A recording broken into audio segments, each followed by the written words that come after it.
pessoal no chat, eu adoro o pessoal do chat do Resenha, gosto do Danu, do Marcos, Cabida, a gente conversa muito também no Conexão.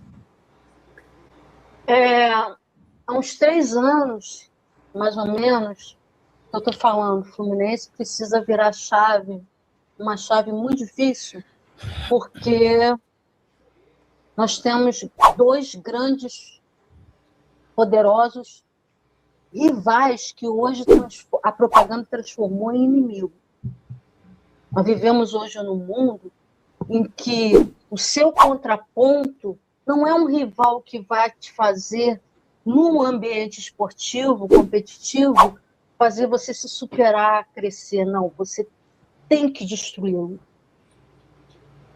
É um mundo da propaganda, é um mundo político-econômico está mais unido, oligárquico, e aqui não é só no Brasil, na América Latina, é na Europa, no Oriente Médio, na China, na Rússia. Não importa, nos Estados Unidos, o poder econômico e político estão muito juntos, né? Estão entranhados, e o Fluminense é um clube antimídia que tem 2 rivais poderosíssimos. Eu estou abrindo o programa, estou pedindo esse tempo, porque eu acho que vai ser assim, a derradeira vez. Quem esteve no Maracanã viu um mar de vascaínos, é uma torcida gigantesca, é um clube que leva o nome de um almirante português, foi construído com suor, trabalho, sangue, raiz portuguesa, e eu posso falar que eu sou filha de português, sou cidadã portuguesa, e trata o Vasco, trata o português como opressor, e o Vasco é o inclusivo dos oprimidos, para vocês verem o grau da propaganda, da situação desconexa. Total. Ele tem no nome, na raiz, na história, o dinheiro, o suor dos portugueses, que, politicamente, como ele não tem rendimento esportivo, não tem tido, né? Ele usa a propaganda para manter, para fomentar o engajamento, e tem uma torcida gigantesca, que até isso a propaganda é capaz de fazer. Ele pegou um recorte da história dele muito bonita, dos camisas negras, e se transformou, saiu do opressor colonizador para o protetor de quem é oprimido. O poder da propaganda é esse. O Fluminense não investir na propaganda, não se equipar para investir na propaganda. Ele já diminuiu, o futebol já diminuiu, né? É uma era do boom da comunicação, do boom dos games, do boom do espetáculo, do visual. É assim, do multiverso, óculos multiverso. Esse é o Vasco. Ele está aí. Há quantos meses estão me ouvindo falar? Parem de rir do Vasco. Ponto. Flamengo, não precisa nem falar. O Flamengo foi projetado na pós-ditadura militar. E aqui, gente, pelo amor de Deus, não me interessa se direita, esquerda, presidente Lula, ex-presidente Bolsonaro, se você é esquerda, direita, leste, sul, norte, sul, leste, oeste, o Fluminense tem que estar acima da nossa visão. Perfeito, de isso aí. mundo, de nossa visão, que é uma coisa que eu gosto muito do Kierkegaard, de estética, ética, fé, né? Eu gosto muito dessa linha do Kierkegaard, porque senão a gente está jogando como torcedor o estereótipo em cima, vai explodir o planeta Fluminense. Então a gente tem que entender o que está em jogo, como esse jogo está sendo jogado, e fortalecer o Fluminense. Por que eu digo isso, gente? É linha histórica. Nós fomos tricampeões em cima do Flamengo do Zico. O Flamengo já estava sendo programado para ser a maior potência. É a maior potência. O que está acontecendo hoje com o Flamengo é que ele saiu do papel, esse projeto saiu do papel e do jornal e se concretizou no campo desde 2019. E o Vasco sempre foi muito forte por causa do dinheiro dos portugueses, da Associação Comercial do Rio de Janeiro e da política, porque ele se infiltrou na política, tanto é que Eurico Miranda virou deputado federal, né? Ele tem um jurídico aqui no Rio de Janeiro muito forte, o Vasco é forte politicamente, ele está no sistema, senão ele tinha fechado pela bagunça que fizeram lá. Mas, assim, a gente percebeu os dois rivais que nós temos, que nos tratam como inimigos, toda vez que o Fluminense se destaca, eles empurram a gente para debaixo d'água. O tricampeonato 86, 84, 85, 86 e o título brasileiro em cima do Vasco e Flamengo. O Eduardo Viana entra, eu sempre gosto de fazer esse fio histórico que eu acompanhei.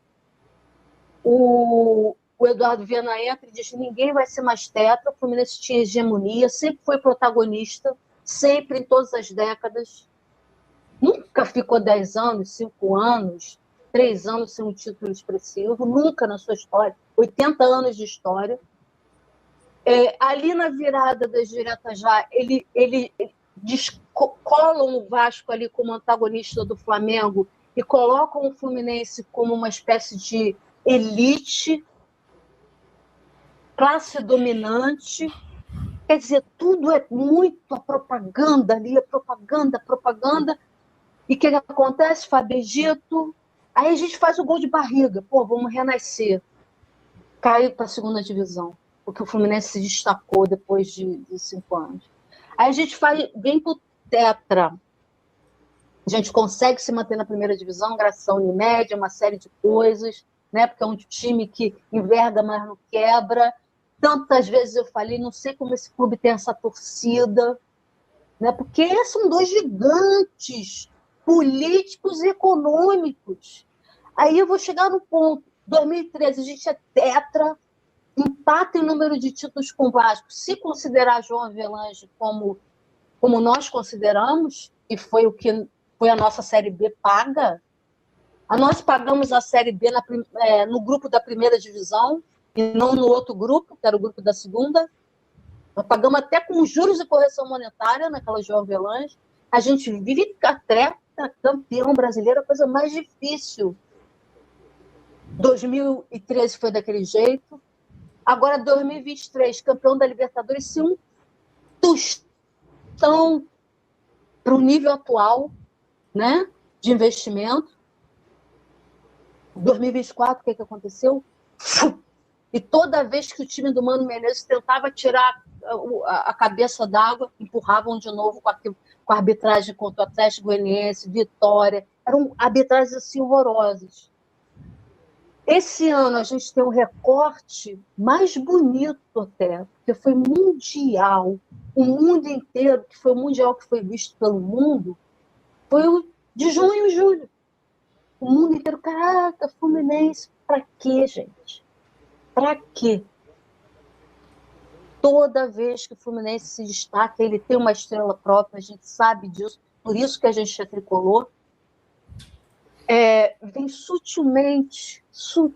E eu vou botar aqui, abrir um parênteses como torcedora, mas não leve em consideração esse meu parênteses como torcedora. As arbitragens de Rafael Claus e Wilton Pereira Sampaio, dando cartão direto para o Fluminense e o Vasco, são arbitragens que sutilmente, se o Fábio dá aquela entrada no centroavante do Vasco, a bola podia estar na linha de fundo, lá no canto, na lateral do campo, ia ser expulso e não estaria no segundo jogo. Então, assim, isso é sutilmente. Não foi por causa de arbitragem que nós perdemos. Nós perdemos porque nós não conseguimos jogar, não tivemos perna, etc., e várias coisas que a gente vai falar aqui. Mas, para fechar, ou o Fluminense, que sempre teve força e representatividade num poder econômico e político em sua história, volta a ter representatividade nesse mesmo poder, que para mim mais é oligárquico, e é oligárquico no sentido histórico, não é crítica, não, é só uma observação, né? de como eu vejo, natural, é até um concílio, né? Eu acho que a gente tem essa cultura dos concílios, há uma conciliação ali, né? Da manutenção de poder. O Fluminense coloca a gente do poder econômico que transita em Brasília, que a CBF é de Brasília, o presidente da CBF é de um partido político, de um homem antigo de Roraima, muito famoso. Antes era o Edinaldo, que era de partido político, da família Sarney. O vice é o filho do Sarney. Então, a Brasília e CBF são instituições. O que eu quero dizer aqui, nesse recorte, é o seguinte: ou a gente se fortalece, ou fortalece o departamento de futebol do Fluminense, institucionaliza para adentrar nesse poder econômico, nesse sistema, né? Com representatividade, porque nem entrando ele vai ser o maior, mas vai ter um respaldo de não ser tão pisoteado, como o Botafogo mal ou bem está tendo, não é mais prejudicado. Ou a gente vai para o saco, porque o Vasco, ter inimigos como Vasco e Flamengo é muita coisa.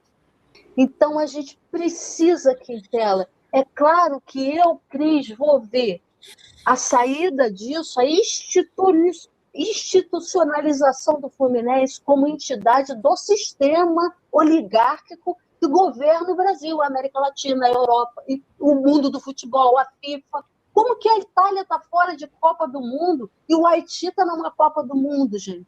Vocês entendem o que é a política macro e micro? Ou a gente entra na representatividade com pessoas que têm livre acesso e poder econômico e político e em Brasília, e assim vai ter na CBF, ou nós vamos pro saco em 2026. A minha ferramenta seria a SAF, mas podem ser outras coisas, entendeu, Quintão? Que é a que está mais próxima, né? Mas, assim, podem ser outras. Então, eu queria fazer esse alerta, esse pedido de desespero, que eu não aguento mais um ano.